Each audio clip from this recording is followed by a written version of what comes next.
नोरमा group, जो सोचता है वो करता है। आपके अपने सपनों का आशियाना।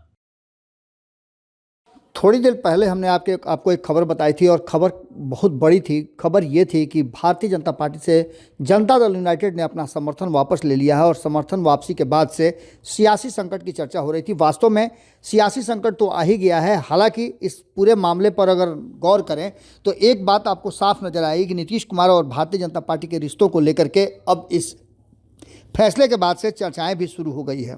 नीतीश कुमार की जनता दल यूनाइटेड मणिपुर में प्रदेश अध्यक्ष वीरेंद्र सिंह को पद से हटा दिया है। वीरेंद्र सिंह ने मणिपुर सरकार में भारतीय जनता पार्टी की जेडीयू समर्थन वापस लेने का पत्र जारी किया था। इस संबंध में पार्टी की ओर से यह कार्रवाई की गई है। बता दें कि समर्थन वापसी के पत्र में जेडीयू प्रदेश अध्यक्ष ने लिखा है कि मणिपुर में पार्टी के 5 विधायक पहले से ही भारतीय जनता पार्टी से सबको समर्थन दे चुके हैं और भारतीय जनता पार्टी में शामिल हो गए हैं।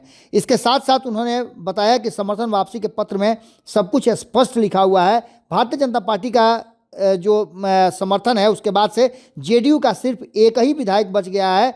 बीजेपी के नेतृत्व वाली सरकार का हिस्सा वो नहीं है। वीरेंद्र सिंह ने मणिपुर के राज्यपाल को समर्थन वापसी का पत्र भेजा है। उसमें आगे का कहा गया है कि राज्य में फिलहाल जेडीयू के एकमात्र विधायक अब्दुल नासिर हैं। उन्हें सदन के अंदर विपक्षी सदस्यों के तौर पर माना जाए।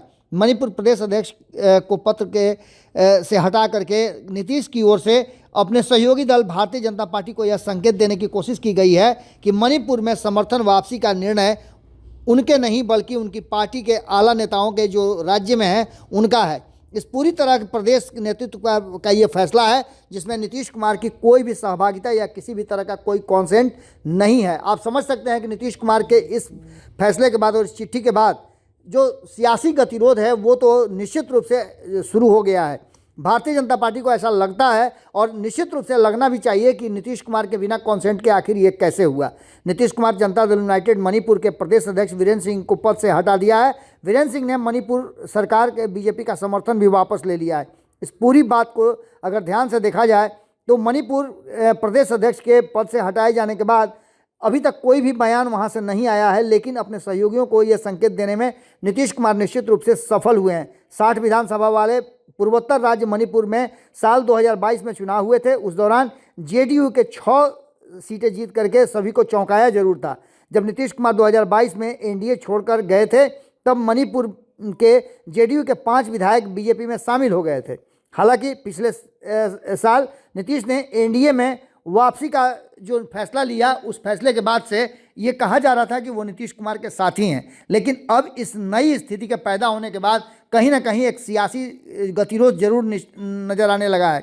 हमने आपको थोड़ी देर पहले ही बताया था कि नीतीश कुमार और उनकी पार्टी जनता दल यूनाइटेड ने मणिपुर में भारतीय जनता पार्टी की सरकार से समर्थन लेने का फैसला किया है। आपको बता दें कि 60 सीटों वाले इस विधानसभा क्षेत्र मणिपुर में 37 विधायकों के साथ भारतीय जनता पार्टी पूर्ण जो कहा जाए मेजोरिटी में है। लेकिन इन सब के बावजूद जो स्थितियां सामने आई थी 2022 की स्थिति भी आपको पता है कि नीतीश कुमार उस समय जब अपना मन बदल लिए थे और एनडीए से महागठबंधन की तरफ चले गए थे तब एक बार गतिरोध आया था।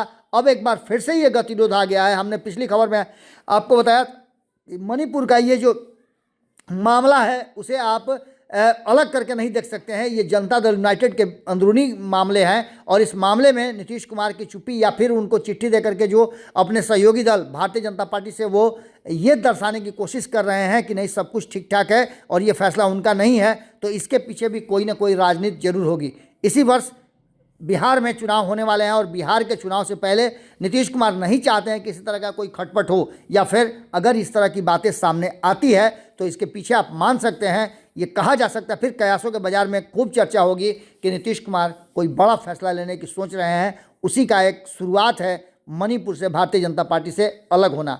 क्या है ये तो लगातार हम खबरों में आपको बता ही रहे हैं। जैसे जैसे रिपोर्ट आ रहे हैं वैसे वैसे हम आपको और भी ज़्यादा विस्तृत जानकारी देंगे। जुड़े रहिए भारत लाइव के साथ। बहुत बहुत धन्यवाद। आपके सपनों को हमने सजाया है, ई होम्स पैनोरामा को हमने बनाया है। ई होम्स मेरा एक सपना था जिस पे मैं पिछले 4 साल से काम कर रहा था।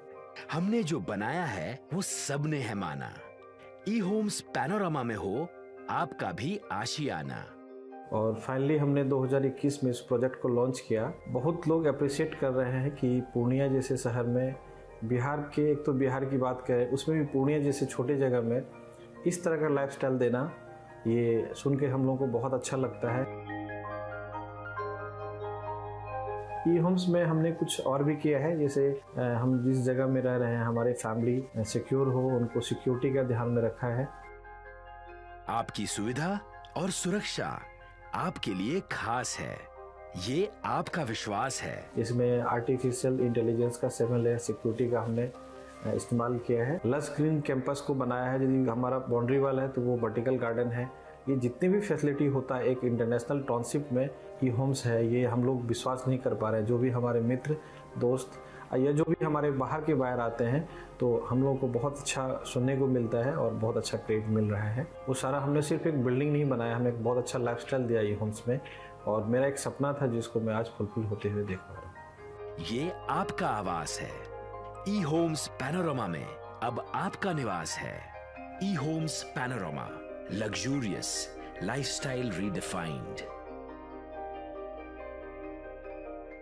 पनोरमा ग्रुप, जो सोचता है वो करता है।